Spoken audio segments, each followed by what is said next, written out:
It's a collaboration between two of the biggest, most popular boat builders. The hull is a 42 Freeman hull. The top half of the boat, the house, was made by Roy Merritt. Two guys like Billy Freeman and Roy Merritt don't often get together and build a project, especially when you have Jimmy Buffett's vision in between it. We definitely twisted both Billy Freeman and Roy Merritt's arms to do this. Vinny is the captain of the Last Mango. He was with Jimmy Buffett for 20 years. He custom built the Freeman Merritt boat, Last Mango. Quad Yamaha 350s, 42 feet long, very quick. We cruise at 40 knots, 60 knots wide open. He wanted to have a custom color that matched the color of the water in the Bahamas, and it's named Seafoam Green. The boat used to be a very private situation where it was Mr. B's time to be out on the water. Oh man, look at him there. Look at him. We didn't say a whole lot about where we were going. This was Jimmy's quiet time, his peaceful place, and we tried to keep it that way as best we could by just being discreet. And I know it gets said a lot, but it's the truth that he's just literally a one-of-a-kind human being. Hi, Sarah, it's Jimmy.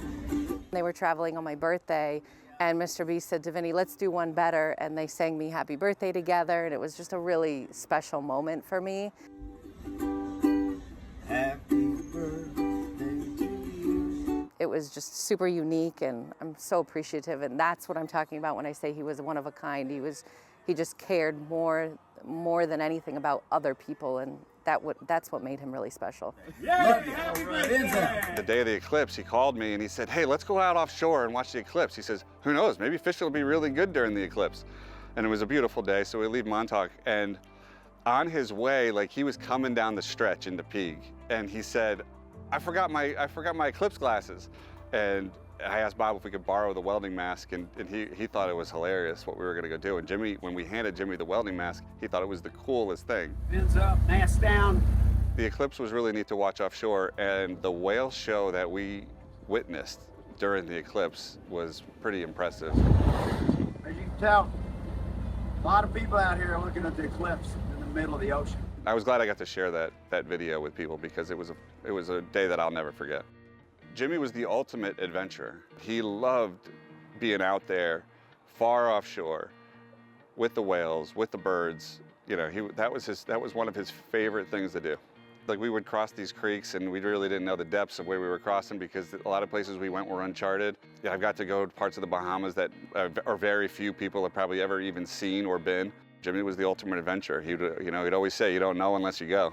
The thing that's really nice that we did on this past trip north, which was our first trip without Jimmy, we did all kinds of videos, told people where we were going that night. And for example, that's Montauk to Nantucket, that's our last track. And then along the way, we're explaining to people why some of these stops were so special to Jimmy. Hank Holliday was a really good friend of Jimmy's. One of his favorite things and his most important things in his life was giving back and being there for others.